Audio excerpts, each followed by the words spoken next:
হ্যাঁ এভরিওয়ান, সবাই কেমন আছো? আশা করি সবাই ভীষণ ভালো আছো। আজকে হচ্ছে একটা সানডে, আর বাইরে ওয়েদারটা দেখো। তখন মোটামুটি বাজে 1:45, কিন্তু দেখি কিন্তু মনে হচ্ছে সকাল 7টা 8টা। তো আমার সকাল সকাল আজকে স্নান টান হয়ে গেছে। স্নান টান করে ফ্রেশ ট্রেশ হয়ে চলে গেছিলাম কিচেনে, কারণ আজকে মা বলেছিল যে মা হচ্ছে ঠাকুর ঘরটা সামলাবে আর তুই রান্নাঘরটা দেখ। তো ভাবলাম যে যেহেতু মা আর আমি হচ্ছে বাড়িতে একাই আছি, তো কিছু হালকার মধ্যে রান্না করা যাক। তা দুজনে প্ল্যান করলাম যে আজকে ডালের বড়া তরকারি আর হচ্ছে ভাত, বাস, আর কিছু করবো না। আর তারপর দুজনে মিলে একটু গল্প করব। গল্প করার কারণ হচ্ছে যে মা অনেক দিন পর হচ্ছে এসছে, প্রায় 11 দিন মা হচ্ছে ছিল না, মা বাবার কাছে গিয়েছিল ওখানে। তো আমার কাছে রোববার দিনটা কিন্তু খুবই স্পেশাল থাকে। কেন বলো তো? কারণ আমি একদম ছোটোবেলায় যখন ছিলাম তখন আমি, বাবা, মা রোববার হলেই না তাড়াতাড়ি করে ভালো রান্না হতো বাড়িতে, আর তাড়াতাড়ি রান্না করে খেয়ে দিয়ে আমরা বিকালবেলাটা ঘুরতে চলে যেতাম। অনেক দূর দূর যেতাম বাইকে করে, অনেক দূর ট্রাভেলিং করতাম। আমার সারাটা সপ্তাহ অপেক্ষা করতাম কিন্তু এই উইকেন্ডটার জন্য। আর এখন জলপাইগুড়িতে আসার পর যখন আমি পড়াশোনার সূত্রে আসি, তখন তো বাবার সাথে গোটা সপ্তাহটা কাটানো হতো না, তাই অপেক্ষা করতাম কখন বাবা আসবে। শনিবারটা আসবে, বাবা বিকেলবেলা আসবে, আর রোববারটা গোটাতে বাবার সাথে মজা করার জন্য সময় পাবো, আর কিংবা একটু ঘুরতে যাব।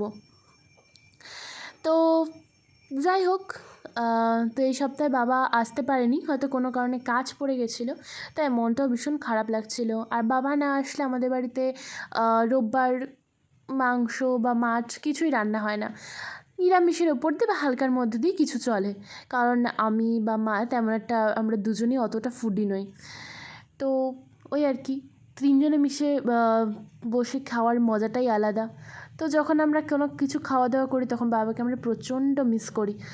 তো যাই হোক, আমি এখন যেটা হচ্ছে ডালের বড়া তরকারির জন্য বাকি অ্যারেঞ্জমেন্টসগুলো করছিলাম, কারণ মা বললো যে মা এসে রান্নাটা করবে আর বাকি অ্যারেঞ্জমেন্টসগুলো আমাকে করে রাখতে বললো। তাই বললাম ঠিক আছে। আর এখন তো কলেজটা ইদানিং খুবই বন্ধ, তো বোরও হচ্ছিলাম, ভাবলাম ঠিক আছে কাজগুলো করে রাখি। আর আমার রান্নার কাজ করতে না ভীষণ ভালো লাগে, মানে এই কুটকুট করে কিছু কাটা বা রান্না করা সবই ভালো লাগে। কারণ আর ইদানিং হচ্ছে নতুন নতুন রান্নাও শিখছি, আরও বেশি ভালো লাগছে।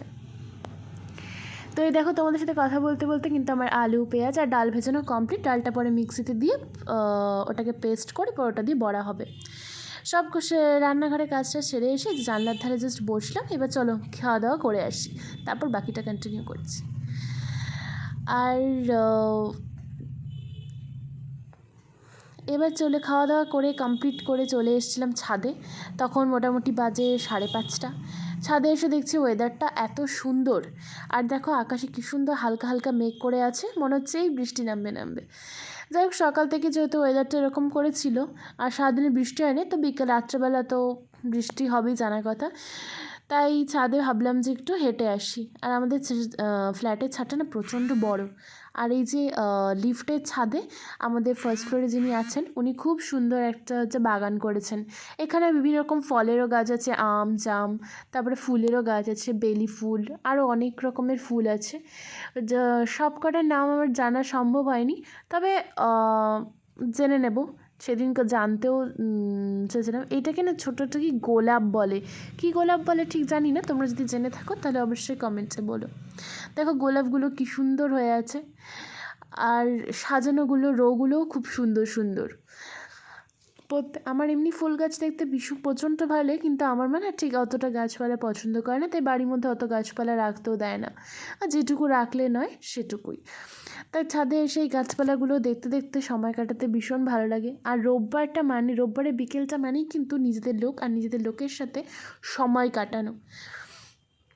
তো যাই হোক, ভাবলাম যে ছাদে একটু হেঁটেও আসে। আর এত সুন্দর হাওয়া হচ্ছিলো, ছাদে বসে থাকতে প্রচণ্ড আরাম লাগছিলো।